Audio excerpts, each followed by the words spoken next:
Kweku mandizibulisele kwakhona kuni maAfrika mahle. Ndinamkele kwikhasi lenu enilithandayo elithi Funda Rhoqo.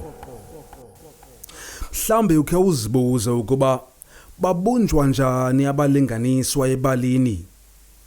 Namhlanje sifuna ukuxelela kanye lonto. Zimbini indlela zokubumba abalinganiswa. Ukuba ufuna uziva, hlala umamele. Abalinganiswa ngaba bantu bathatha inxaxheba ebalini. Ngabo abathi ngenxa yezenzo neentetho zabo baliqhubele phambili ibali.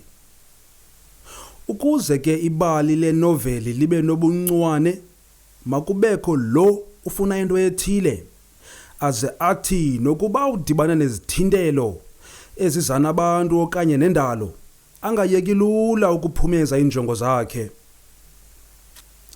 Ukanti kwelinye icala makubekho umntu okanye abantu kungenjalo iimeko zezulu ezimthintela ukuba afikelele kwinjongo zakhe. Abanye ababhali badala nomnye umlinganiswa othi aphembelele avuthele lengxabano ukuba ikhule.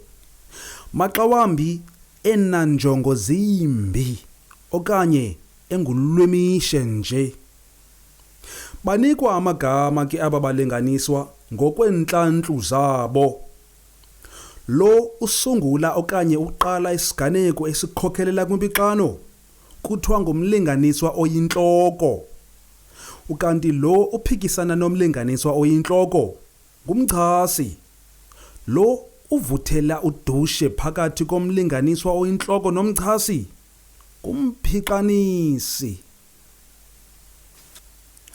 Kukho indlela ezithile ke zokubumba abalinganiswa ebalini.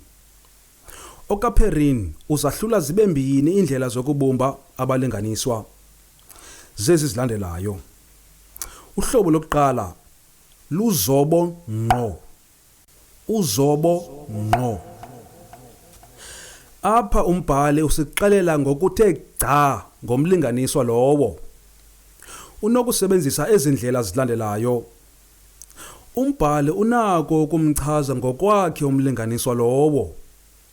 Le ndlela ilunge xa umbhali enenjongo yokushiya imfundiso ethile. Ababhali abachazi isimo sodwa. Abanye bachaza inkangeleko yomlinganiswa. Uvesithi wayemnyama ngokwebala, engumfo apha uncothukileyo egadeni. Kaloku iinkcukacha zenkangeleko yomlinganiswa nazo ziluncedo ekucazululeni isimo somlinganiswa. Abanye ababhali besiXhosa baye basebenzise nezibongo. Apha kwizibongo sithi sichazelwe lukhulu ngomlinganiswa lowo. Lilonke ke siyafumanisa into kuba apha kuzobo ngqo umlinganiswa uzotywa ngamazwi wombhali. Umbhali uyamxela umlinganiswa ade axele nenkangeleko yakhe. Indlela yesibini yokwakha okanye ukubumba umlinganiswa kuthiwa luzobo ngokumayana. Luzobo ngokumayana. Apha umbhali usenokusebenzisa ezindlela zilandelayo. Umenza umlinganiswa aziphuhlise ngokwakhe ngamazwi wakhe. Umfundi utsho azenzele ezakhe izigqibo ngesimo salomlinganiswa. Maxa wambi umbhali umchaza ngezinto ezithile umlinganiswa. Kolu hlobo kukhankanywa into ethile ngalo lonke ixesha kuthethwa ngalomlinganiswa. Mhlawumbi lonke ixesha umbhali ethetha ngalomlinganiswa ukhankanya utywala. Ukanti kolu hlobo lokubumba umlinganiswa, incoko yabalinganiswa ichaza lukhulu ngabo. Sitsho sikwazi ukufumana iingcinga zabo kwaneqondo lobukhali bengqondo zabo. Akho amaxesha apho uthi ngokufunda ubhaqe ukuba umlinganiswa uthile zikho izinto angafuni kuthethwe ngazo. Kwakhona enye into ekufuneka siyiqaphele, ingaba bathini abanye abalinganiswa ngaye? Abanye abalinganiswa basenokuchaza ubunjani babanye abalinganiswa. Ufike sithi umlinganiswa, unochuku lamfo kwaye nguzwe lakhe, ufuna kuviwe ngaye, atsho ngobufutshane apha.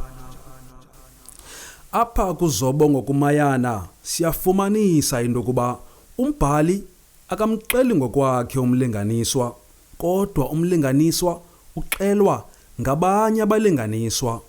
Kungenjalo axelwe zizenzo zakhe, iingcinga zakhe okanye iincoko abanazo nabanye abalinganiswa.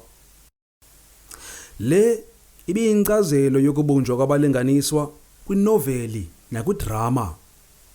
Yaye olu shicilelo uluphethele ngokuzingca kumfundisi-ntsapho wakho omthandayo. Ukuba uluthandile olu shicilelo kwaye ufunde nto ithile, cofa ulike, uthande le video. Ukuba awukazibopheleli, ucofe usubscribe, uzibophelele kwikhasi lethu ukwenzela into yokuba xa siphinda sikhupha ushicilelo olumile kunje, ungaphoswa. Enkosi.